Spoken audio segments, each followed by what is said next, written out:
Sir आप थोड़ा बोलने दीजिए सर। 10 मिनट का अंदर 3 मिनट आप ले लेंगे तो हम क्या करेंगे सर? 13 मिनट हो गए सर हम क्या करेंगे? आप ही ले लेंगे। 1 मिनट और चलिए बोलने दीजिए ना, हम तो कोई इरिलेवेंट बात नहीं कर रहे हैं ना, ये बोलने दीजिए उस पे हम नहीं कुछ कह रहे हैं। अरे बोलने दीजिए ना sir. Budget allocation so far the West Bengal is concerned, I have given the data regarding the collection of taxes from West Bengal. Health sector, West Bengal's only 6.7%. Education, 16.5%. Agriculture, 6.4%. Urban development, 4.2%. Roads, bridges and transport, 2%. Home and policy security, only 3.8%. What is the contribution? Therefore, the proportionately tax which are collected from the states, kindly sir, proportionately financial assistance is not going to the states. Therefore, this is the money is not the central government's money. Money is the state government monies, and they are saying we are paying, we are paying, we are paying. You are collecting taxes from the state governments. You are rich, you are owner of the money because of the states are there. And you are saying I am giving, I am giving, I am giving. Sir, रुकिए ना थोड़ा 1 minute बोलने दीजिए. 1 minute. Sir बोलने दीजिए sir. 1 minute. Sir, 1.25 minutes. Sir, ED, I don't have any objection. What is the ED has done? From 2021, you have given all these figures. State-wise. 2021, the persons who have been arrested and criminal cases, ED has commenced the case. Why? After 3 years even, trial has not been begun. Why? Trial has not been commenced, please sir. Make it hard. Please wait. Okay, सुनिए ना, थोड़ा सुनिए ना. ये क्या करते हैं ED? ED जाते हैं रेड करने के लिए. अरे सुनिए ना थोड़ा 30 सेकंड. ईडी जाता है रेड करने के लिए, फोटोग्राफर को ले जाता है, फोटो खींचता है, अरेस्ट करता है, फोटो खींचता है, उसका बाद तो कुछ नहीं है. ईडी आके खींच मेरी फोटो, खींच मेरी फोटो, खींच मेरी फोटो, खींच, और कुछ नहीं करता है ये लोग. Thank you. आदरणीय अध्यक्ष जी, जांच करना ये एजेंसियों का काम है. एजेंसियां स्वतंत्र होती हैं और संविधान ने उनको स्वतंत्र रखा हुआ है. और जज करने का काम न्यायाधीश का है. जज करने का काम न्यायाधीश का है और वो अपना काम कर रहे हैं. और अध्यक्ष जी, मैं इस पवित्र सदन में फिर से दोहराना चाहूंगा, जिसको जितना जुल्म मुझ पर करना है कर ले. मेरी भ्रष्टाचार के खिलाफ लड़ाई चलती रही. जिसने देश को लूटा है उनको लौटाना पड़ेगा. जिन्होंने देश को लूटा है उनको लौटाना पड़ेगा. ये मैं देश को इस सदन की पवित्र जगह से वादा करता हूं.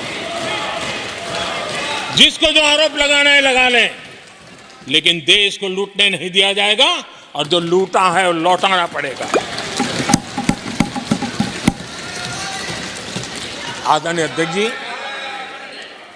देश सुरक्षा और शांति का एहसास कर रहा है. देश पिछले 10 वर्ष की तुलना में सुरक्षा के क्षेत्र में देश आज वाकई सशक्त हुआ है. आतंकवाद, नक्सलवाद एक छोटे दायरे में अब सिमटा हुआ है.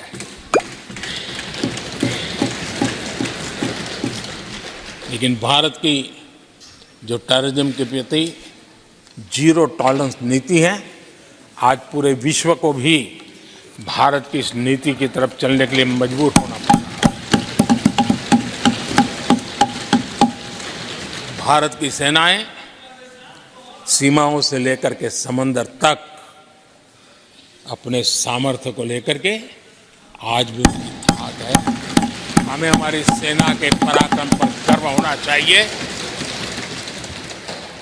हम कितना ही उनके मोरल तोड़ने की कोशिश करें, मुझे मेरी सेना पर भरोसा है. मैंने उनके सामर्थ्य को देखा है।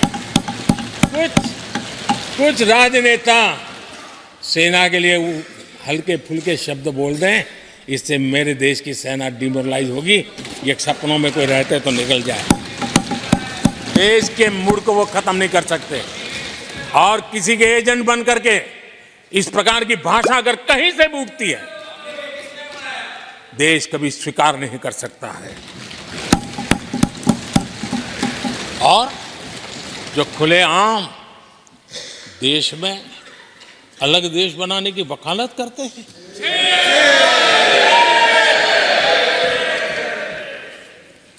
जोड़ने की बातें छोड़ो, तोड़ने की कोशिश करिए। यार, आपके अंदर क्या पड़ा हुआ है?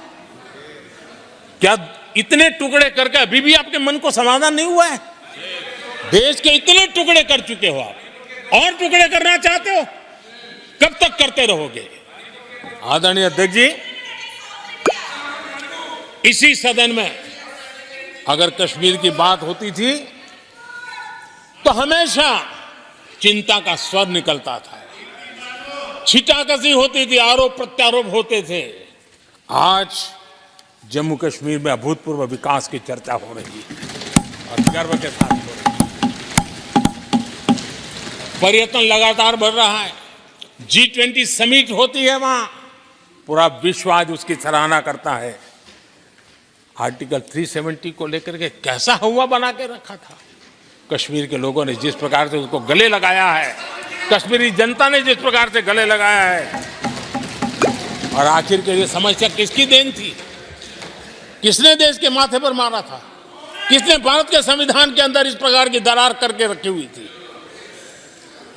आदरणीय अध्यक्ष जी, अगर नेहरू जी का नाम लेते हैं तो उनको बुरा लगता है, लेकिन कश्मीर को जो समस्याएं झेलनी पड़ी उसके मूल में उनकी ये सोच थी और उसी का परिणाम है देश को भुगतना पड़ा।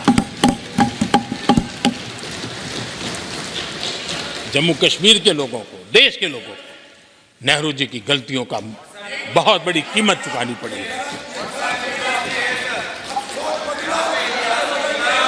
आदरणीय अध्यक्ष जी, वो भले गलतियां करके गए, लेकिन हम मुसीबतें झेल करके भी गलतियों सुधारने के लिए हमारी कोशिश जारी रखें। हम रुकने वाले नहीं हैं। हम देश के लिए काम करने के लिए निकले हुए लोग हैं।